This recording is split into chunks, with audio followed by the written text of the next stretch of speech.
ចេះតែទ្រាំទៅឥឡូវយើងញ៉ាំតែពងទាចេះតែញ៉ាំទៅយើងញ៉ាំមួយគ្រារួមមួយគ្រាតែបងសូមសន្យាមិនឲ្យរូបអូនវេទនាដល់ថ្ងៃមុខយើងរៀបការជាប្តីប្រពន្ធនឹងគ្នាយើងយកលុយកាក់ដាក់សិនសំញាត់ចូលកងធនាគារអូនចេះទុកដាក់បងអ្នកខំព្រោះកងយើងជាមួយគ្នាបែកងើសស្រាក់យើងសស្រាំរងចាំពេលវេលាអរគុណរូបអូនដែលរងចាំថ្ងៃអាពាហ៍ពិពាហ៍បន្ទប់យើងតូចតែស្នេហាយើងធំ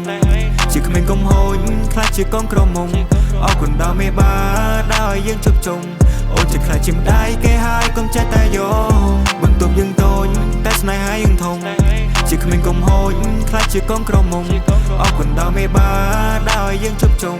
អូនជាខ្លាចជាម្ដាយគេហើយកុំចេះតែយកមិនគួរណាសោះអូនស្រឡាញ់ប្រុសដែលសាមិនធម្មតាថតព្រីវេឌីងមកពាក់ចិញ្ចៀនបងអៀនមកកាមេរ៉ារៀបចំផ្លែឈើសំណំសំនួនបងជូនទៅដល់មេបាឲ្យគេច្រណែននឹងគូស្នេហ៍យើងព្រៀបដូចភ្លើងតណ្ហាអូនឈឺដែរទេពេលមាសមេពេលអូនធ្លាក់ពីលើមេឃឲ្យតែអប្សរអូនល្អអូនសដូចមិនដូចជ័យមិនចង់អួតទេអ្នកគ្រប់គ្នាតែវាដូចជាលយពេកដូចទេធីតាដូចទេវតាដែលធ្លាក់ចូលពីលើមេឃបែរទៅមកលោតដើបចង់ទាញថ្វាល់អូនមកទាញត្រូវជាអូនមកសើបហើយប្រាប់ថា I love you បងនៅកើតមិនថាយប់ថ្ងៃឬព្រឹកបើសិនមិនបានណែបណើស្នេហ៍យើងមិនស៊ីចម្ពូបន្ទប់យើងតូចតែស្នេហាយើងធំជាក្មេងកុំហូចខ្លាចជាកងក្រមុំអរគុណដល់មេបាដល់យើងជប់ជុំអូនជាខ្លាចជាម្ដាយគេហើយកុំចេះតែយកបន្ទប់យើងតូចតែស្នេហាយើងធំ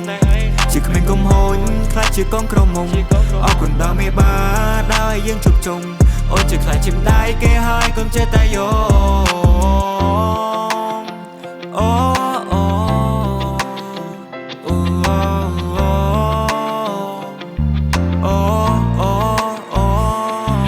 សួរជីវ៉ាថ្ងៃនេះរៀបរាប់ឲ្យអូនសង្ហាឬទេចាប់ពូឬបងថ្ងៃនេះនួនឡំប្រពន្ធបងសាជាងគេញញឹមក៏ស្រន់សម្រងក៏បានក៏លយ៉ាងបានមកក៏ភ្លេថ្ងៃក្រេតទឹកខ្មុំចង់សួរមានមុំយកបត់ប្រមាណមានមេបងមិននិយាយលេងទេមិនអូនធ្វើមុងអញ្ចឹងបងជាសសគ្រួសារធ្វើឲ្យស្នេហាមានលំនឹង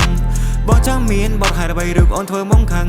មិនចង់ឃើញកូនឆ្មាដែលប្រែកាឡាទៅជាសឹងបងជាចៅចិនតែអូនវិញជាខុននារី